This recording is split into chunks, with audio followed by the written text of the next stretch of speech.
Hello friends, इस video में हम एविडेंसेस ऑफ नेचुरल सिलेक्शन या रोल ऑफ नेचुरल सिलेक्शन को देखेंगे। इसमें सबसे पहले है लेडरबर्ग का रेप्लिका प्लेटिंग एक्सपेरिमेंट। इसे कंडक्ट किया था जोशुआ लेडरबर्ग और एस्थर लेडरबर्ग ने ई कोलाई में।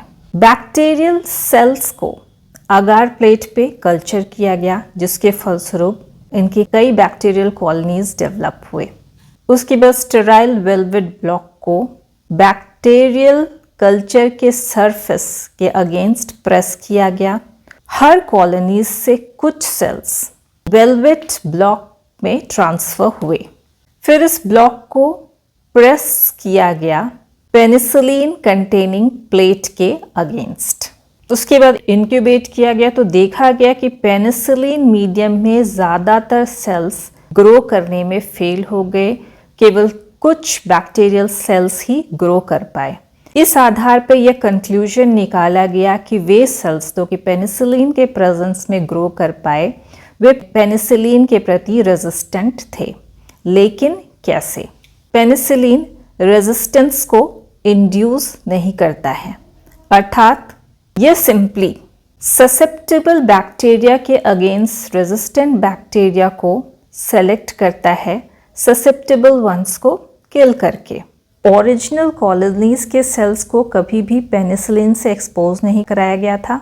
जब इन्हें पेनिसिलिन के प्रति रेजिस्टेंस के लिए टेस्ट किया गया तो देखा गया कि वे सेल्स जो कि पेनिसिलिन कंटेनिंग प्लेट में ग्रो किए हैं, वे पेनिसिलिन के लिए रेजिस्टेंट थे। तो इसका मतलब है कि पेनिसिलिन रेजिस्टेंट बैक्टीरिया को सेलेक्ट करता है और पेनिसिलिन के प्रति ससेप्टेबल या सेंसिटिव बैक्टीरियल सेल्स को किल कर देता है।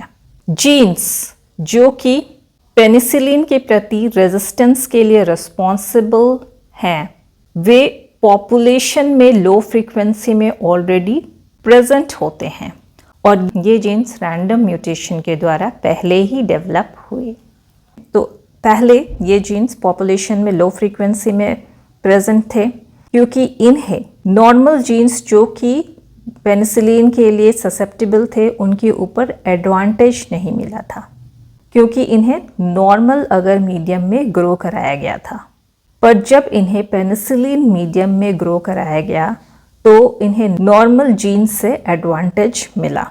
इसीलिए इंडिविजुअल्स जिनमें कि ये जीन्स प्रेजेंट थे, वे पेनिसिलिन के प्रेजेंस में सरवाइव करने के लिए प्री अडेप्टेड थे। फिर ये रिप्रोड्यूस और परपेचुएट किए, जिसकी वजह से नेक्स्ट जनरेशन ने पेनिसिलिन रेजिस्टेंस जीन्स या सेल्स को काफ़ी मात्रा में शो किया और कंटिन्यूड सिलेक्शन यानी कि कंटिन्यूस पेनिसिलिन में ग्रो करने की वजह से ग्रेजुअली पॉपुलेशन में पेनिसिलिन के प्रति रेजिस्टेंट जीन्स या सेल्स के संख्या में वृद्धि हुई।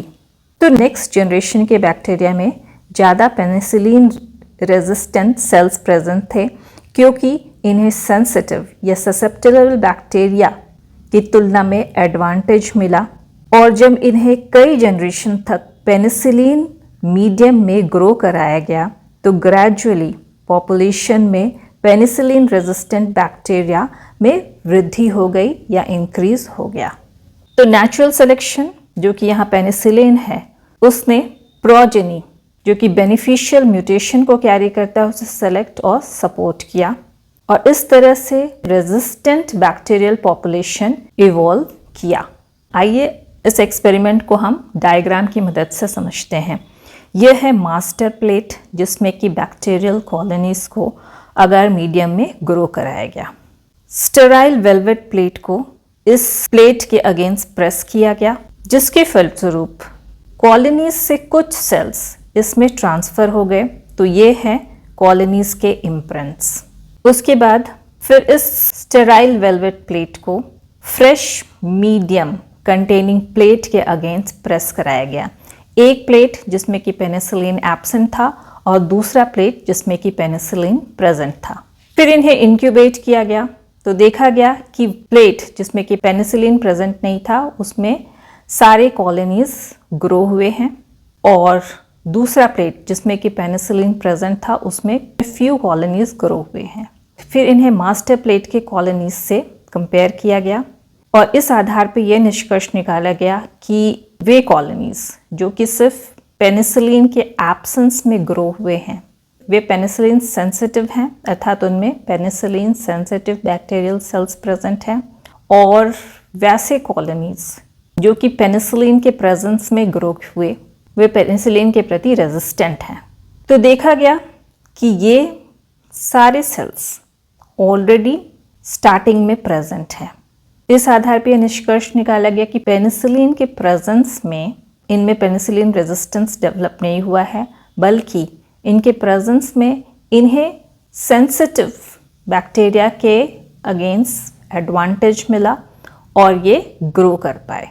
तो इस आधार पे यह कहा जा सकता है कि नेचुरल सिलेक्शन जो कि यहाँ पेनिसिलिन है, उसने पेनिसिलिन रेजिस्टेंस सेल्स को सेंसिटिव वंस के ऊपर सेलेक्ट किया। अब दूसरा है sickle cell anaemia with relation to malaria. Sickle cell anaemia recessive gene के द्वारा होता है, जिसमें कि एबनॉर्मल हीमोग्लोबिन का प्रोडक्शन होता है। एबनॉर्मल हीमोग्लोबिन जिसमें कि रेड ब्लड सेल डिस्टॉर्टेड या सिकल शेप्ड होते हैं। जब इंडिविजुअल होमोजाइगस होते हैं, अर्थात रेसेसिव जीन्स की 2 कॉपी प्रेजेंट होती है, तो अर्लियर स्टेज में इनका डेथ हो जाता है सीवियर एनीमिया की वजह से। हेट्रोजाइगस इंडिविजुअल जिसमें कि रेसेसिव जीन की 1 कॉपी प्रेजेंट होती है, उनमें माइल्ड एनीमिया देखने को मिलता है और इन्हें एडवांटेज होता है कि ये मलेरिया से नेचुरली प्रोटेक्टेड होते हैं। लेकिन कैसे? इन हेट्रोजाइगस इंडिविजुअल में दोनों ही तरह के आरबीसी प्रेजेंट होते हैं, नॉर्मल और एबनॉर्मल। एबनॉर्मल जो कि सिकल शेप्ड या डिस्टॉर्टेड होते हैं।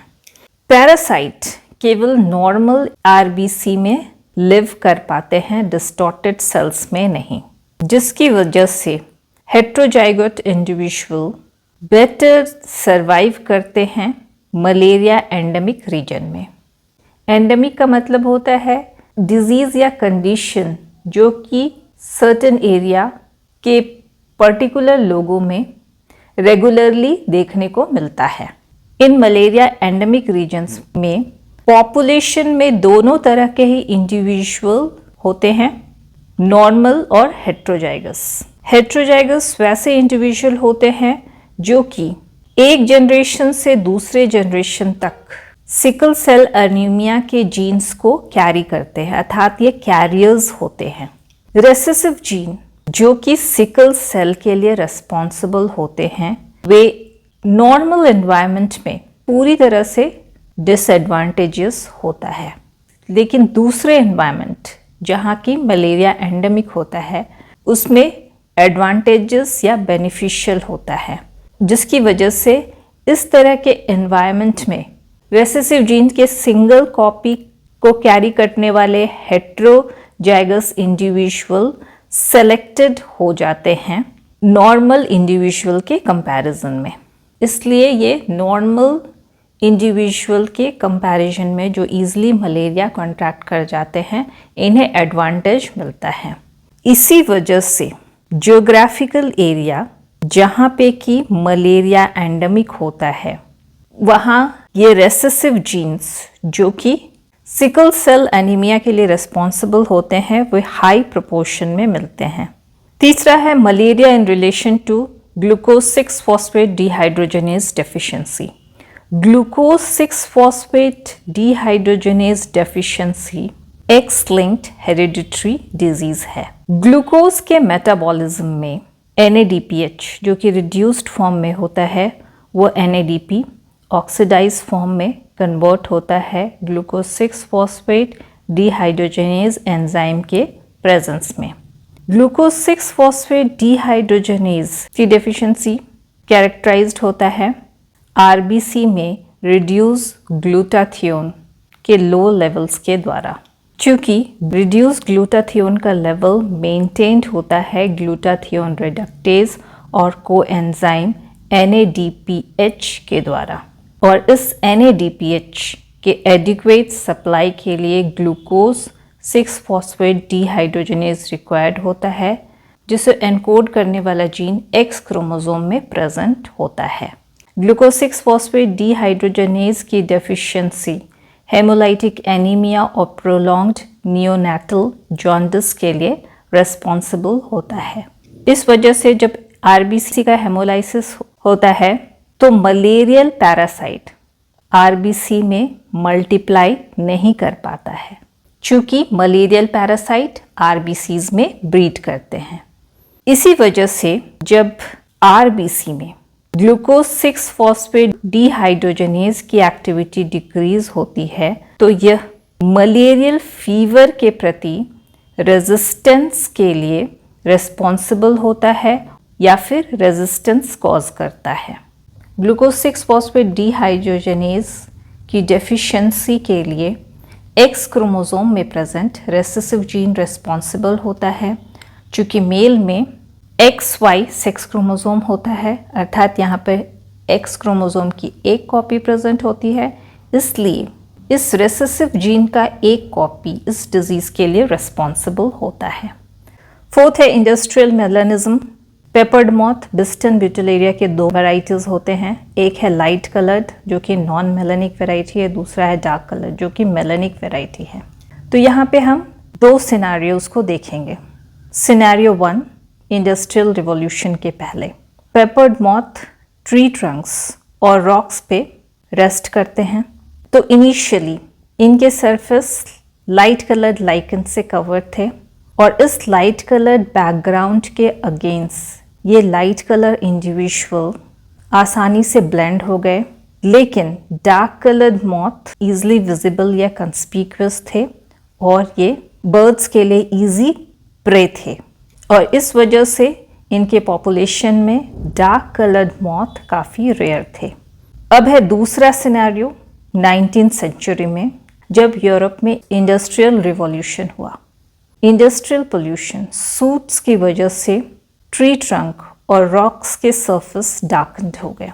इस डार्क बैकग्राउंड के अगेंस्ट अब डार्क मॉथ इजीली ब्लेंडेड हो गए, लेकिन लाइट कलर्ड मॉथ प्रीडेटर्स के लिए इजीली विजिबल थे। तो इस वजह से मॉथ के पॉपुलेशन में डार्क कलर्ड मॉथ की फ्रीक्वेंसी इंक्रीज होना स्टार्ट हो गई, अर्थात ये रिप्रोडक्टिवली फेवर्ड हुए। या फिर दूसरे शब्दों में लाइट कलर्ड मॉथ अब प्रीडेटर्स के लिए इजी प्रे थे, अतः इस तरह के मॉथ रिप्रोडक्टिवली फेवर्ड नहीं हुए। तो हम कह सकते हैं कि नेचुरल सिलेक्शन, यहाँ प्रीडेशन बाय बर्ड्स, पॉपुलेशन को एडिट किया। अर्थात कहने का तात्पर्य है कि इंडस्ट्रियल रीजन में बिस्टन ब्यूटिलेरिया के पॉपुलेशन के कॉम्पोजिशन में शिफ्ट हुआ लाइट कलर मॉथ से डार्क कलर्ड मॉथ के तरफ। तो इंडस्ट्रियल रिवॉल्यूशन के पहले जो बैकग्राउंड थे इस मॉथ के वे लाइट कलर्ड थे, जिसके फलस्वरूप लाइट कलर्ड मॉथ तो इजीली ब्लेंड हो गए, लेकिन डार्क कलर्ड मॉथ प्रीडेटर्स के द्वारा इजीली विजिबल थे। लेकिन इंडस्ट्रियल रिवॉल्यूशन के बाद इनका बैकग्राउंड जो था वो डार्क हो गया, इंडस्ट्रीज से निकले सूट्स वगैरह से कवर्ड होने की वजह से, जिसके फलस्वरूप अब light coloured moth easily visible थे प्रीडेटर्स के द्वारा, बट ब्लैक कलर्ड मॉथ ये बैकग्राउंड से ब्लेंड कर गए, जिसके फलस्वरूप इनका पॉपुलेशन शिफ्ट हुआ लाइट कलर्ड मॉथ के ग्रेटर परसेंटेज से डार्क कलर्ड मॉथ के ग्रेटर परसेंटेज की ओर। मतलब पॉपुलेशन का शिफ्ट हुआ लाइट कलर्ड मॉथ से डार्क कलर्ड मॉथ की ओर। तो ये थी आज की वीडियो। अगर आपको ये वीडियो पसंद आई हो तो इसे लाइक करें, शेयर करें और मेरे चैनल को सब्सक्राइब करना ना भूलें। Thank you.